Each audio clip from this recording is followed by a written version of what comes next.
It's Brian Preston, the money guy. What do we actually do, and what's the biggest reason why Americans will stay broke? Yeah, I think that I'm reminded. I think it was my mom who says, maybe it was a school teacher.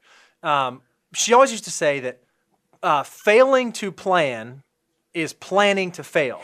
And we think that that is the number one biggest reason why Americans stay broke is because they don't have any plan in place. They don't have any sort of budget, any sort of strategy in place from Jump Street.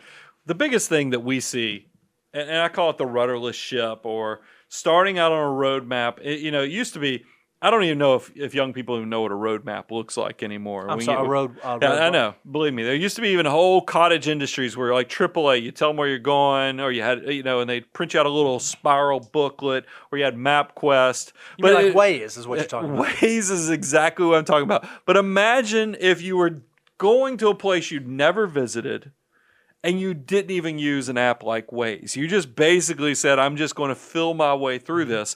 And I'll be honest with you, the average American, that is what they do in their 20s. That's what they do in their 30s. And it's probably about my age. That's when you get the midlife crisis that people go, whoa, wait a minute. I'm going to be at that destination, and I don't really know where to get there. I don't know how far it is. I don't know how much I need. That's right. And that's exactly what's going on. So we're skipping steps. So we want to kind of show you, because why would anybody buy premium brands, buy designer clothes, buy designer or luxury cars without knowing exactly where they stand and if they're ahead of the curve, behind the curve, or gotten run over by the curve? But that is what is going on with Americans. And don't mishear us. There's nothing wrong with luxury brands or nice homes or nice cars or fill in the blank. But there is an order in which you're supposed to achieve those types of things. And if you don't have the financial foundations, if you don't have the solid footing in place, and you get it out of whack, you set yourself up to be rudderless and to stay rudderless as you work through your financial journey. So let's talk about planning, because that is the thing. Fidelity has a study they've come out with. I've put it in so many shows that I put it out there, is that one of the biggest indicators of success is that have you taken the time to actually create a plan? So let's go through money guy tips so we can make sure you're not a rudderless ship, that there's actually something going on there.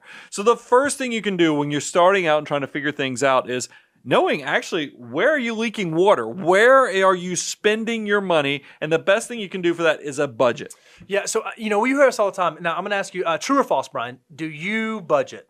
No, I hate budgeting. False. I'm the same way. We don't budget. However, there was a time in the life of Bo Hansen where I did have a budget. When I first started out, I had to understand if this is how much I have coming in, this is how much I need to have going out. How do I make those two line up? And so we think that early on, it may make sense for you to have a budget. And what's great is in the world in which we live, there are apps, there are worksheets, there are spreadsheets, there are all kinds of things that you can now use at your disposal to make this easier than it's ever been before. Yeah, budgeting is no different than exercise to me. I mean, it's something that I know I don't like to do, but it is something I've practiced in the past because I was trying to develop muscle memory, create habits.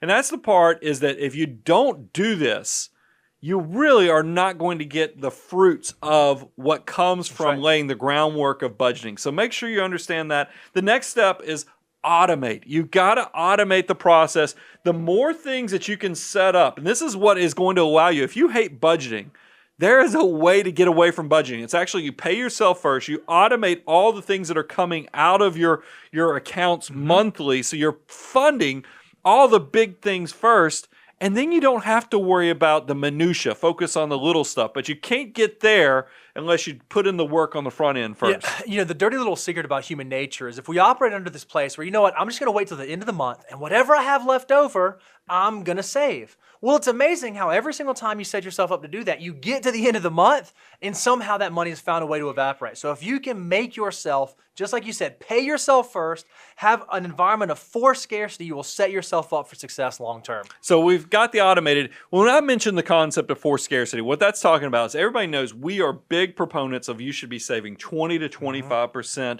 for the future. A lot of people who are younger are like, how do I get to, or even people in their 30s go, how do I get to 20, 25%?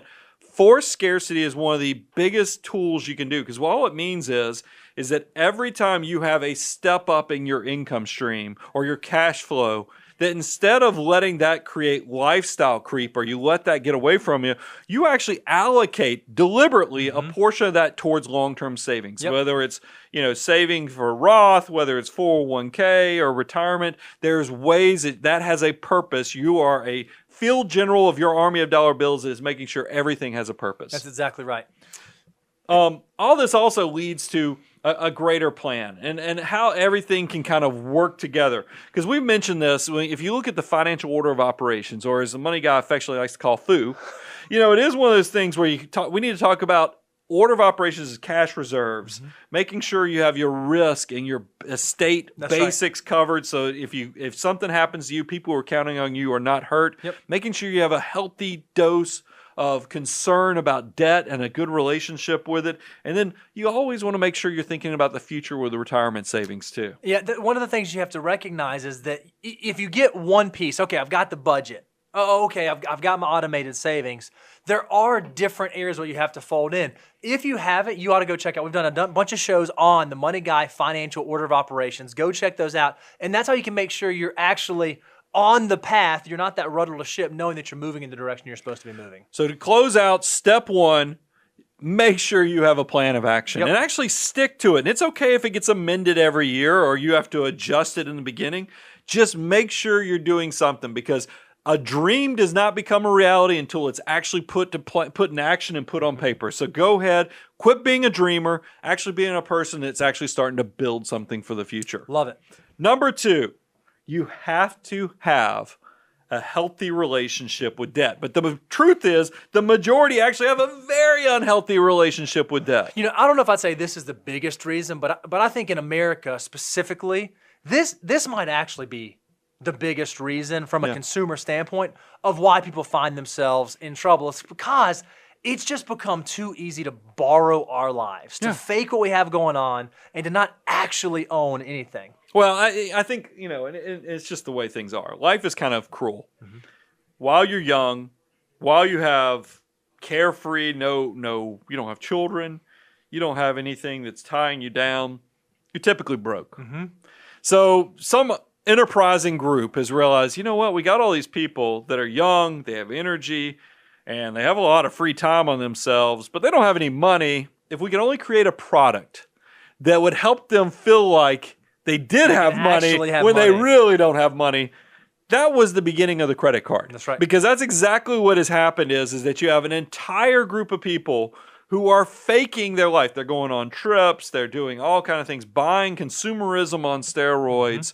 But then, guys, I'm telling you, this is a trap. That's right. You are slowly working yourself into a situation where the debt slowly consumes you to the point that eventually you become a slave to the payments that you're having to do. So don't let, it really is, debt is like a knife.